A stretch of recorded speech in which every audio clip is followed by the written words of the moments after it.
Treino em Foco responde e o Davidson Santos nos perguntou: medir ou não medir dobras cutâneas em atletas? Esse é o assunto que nós vamos tratar no vídeo de hoje do Treino em Foco responde. Acompanhe.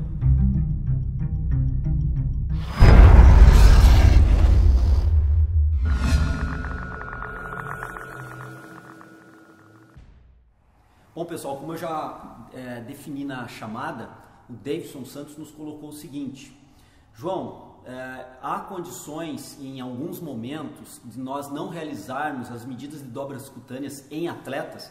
Segundo ele, houve uma discussão a esse respeito na faculdade de Educação Física que ele faz e ele ficou na dúvida com relação a esse tema. Bom, Davidson, o seguinte: dobras cutâneas, elas são importantes no sentido que nós medimos dobras cutâneas, como nós já apresentamos há 2 semanas atrás aqui no Treino em Foco sobre uma discussão aí de 2 programas sobre medida de dobra cutânea, né? Nós podemos fazer a medida de dobra cutânea e normalmente essas medidas de dobra cutânea são aplicadas em equações, que nós chamamos de equações preditivas, específicas ou genéricas, as quais irão nos estimar o percentual de gordura de um determinado indivíduo. No caso que você está perguntando, de um atleta. A partir desse percentual de gordura que foi produzido primeiramente com uma medida de dobra cutânea, aplicada uma equação, e essa equação prediz então o percentual de gordura, esse percentual de gordura é que nós interpretamos para verificar se aquele atleta se encontra dentro de um patamar ideal de percentual de gordura para a modalidade que ele pratica.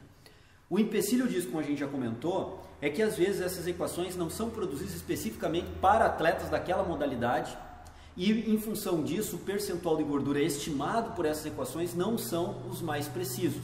E isso, muitos seguidores também já questionaram essa precisão, essa necessidade de precisão de medida do percentual de gordura.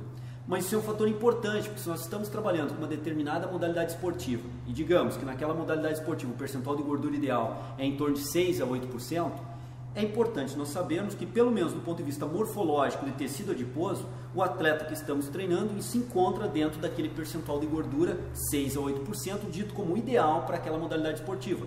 Ou uma outra modalidade esportiva que, por exemplo, estou aqui colocando situações para exemplificar, onde o percentual de gordura seria mais interessante, um percentual de gordura um pouco mais alto, como na natação, por exemplo. Então, nós temos que sempre trabalhar com o percentual de gordura para verificarmos se o atleta que estamos trabalhando está ou não dentro daquele percentual de gordura ideal para a modalidade. Entretanto, como eu disse, às vezes as equações não têm uma predição tão precisa assim, pois as equações não foram produzidas para aquela população. Então, se nós pegarmos fisiculturistas, eu particularmente desconheço uma equação que seja construída, elaborada para a modalidade do fisiculturismo. Então, ao usarmos qualquer outra equação que não uma equação específica para essa população, que tem características morfológicas bem peculiares, nós não conseguiremos ter, muito provavelmente, uma precisão de estimativa do percentual de gordura usando dobra cutânea e projetando numa equação que não foi construída para esse grupo de atletas, para essa modalidade esportiva. Diante disso, nós temos um problema, então, da utilização em algumas situações, um problema da utilização das dobras cutâneas em equações preditivas. Alguns pesquisadores estão usando então o somatório de dobra cutânea, que é o que se faz em muitas dinâmicas aí do fisiculturismo também. Soma-se dobras cutâneas e a partir do somatório de dobra cutânea se faz a interpretação do teor de gordura do atleta sem entrarmos em equação preditiva e sem termos o valor do percentual de gordura, já que aquele valor pode estar equivocado ou não, como eu disse anteriormente. Independentemente se nós vamos usar uma equação, sendo ela acurada ou não acurada para aquela modalidade esportiva, ou nós venhamos a usar um somatório de dobras cutâneas como forma de interpretar o tecido adiposo desse atleta, o mais importante que nós temos que usar é o monitoramento ao longo do tempo.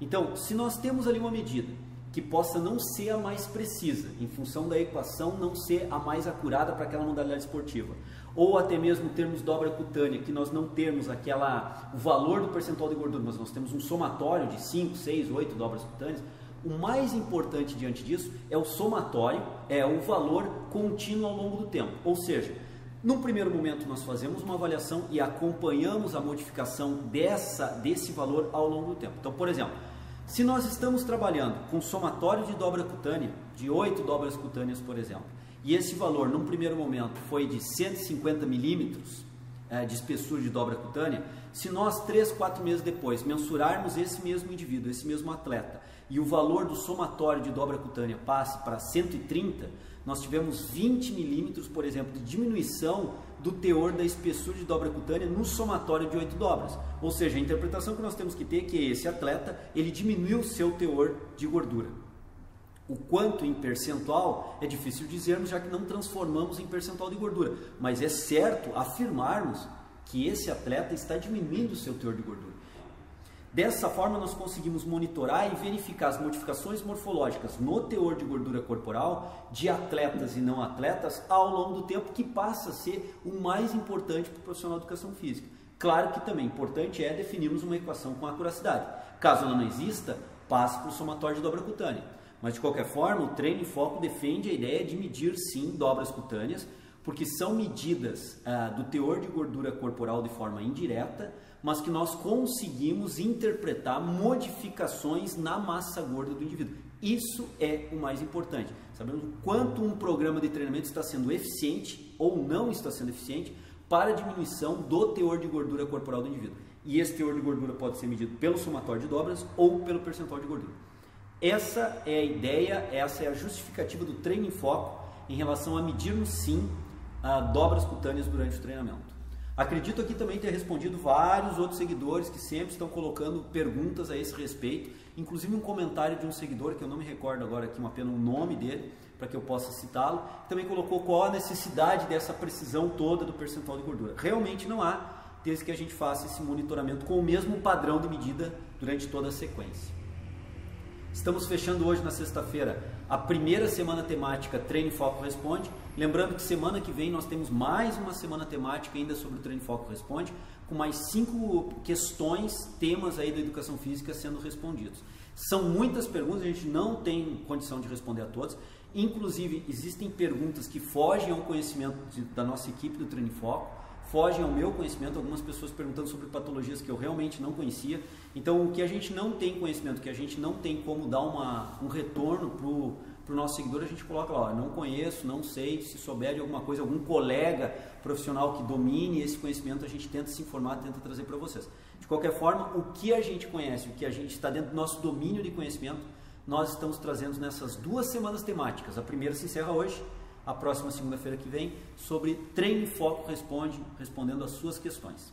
Muito obrigado, pessoal. Um grande abraço, um bom final de semana e até segunda-feira que vem em mais um Treino em Foco Responde. A questão de termos um desenvolvimento corporal adequado para um corpo perfeito, também nós podemos questionar o que seria um corpo perfeito nessas condições. Mas como ele colocou na citação, nós interpretamos como um corpo musculoso, forte e bem definido, como o Felipe Franco. Então, nessas condições, nós temos que imaginar que sim, treinamento por um bom período de tempo, e aí podemos raciocinar até com anos de treinamento, bem executado, bem feito, com a carga adequada de treinamento, mais uma nutrição também bem feita, bem regulada.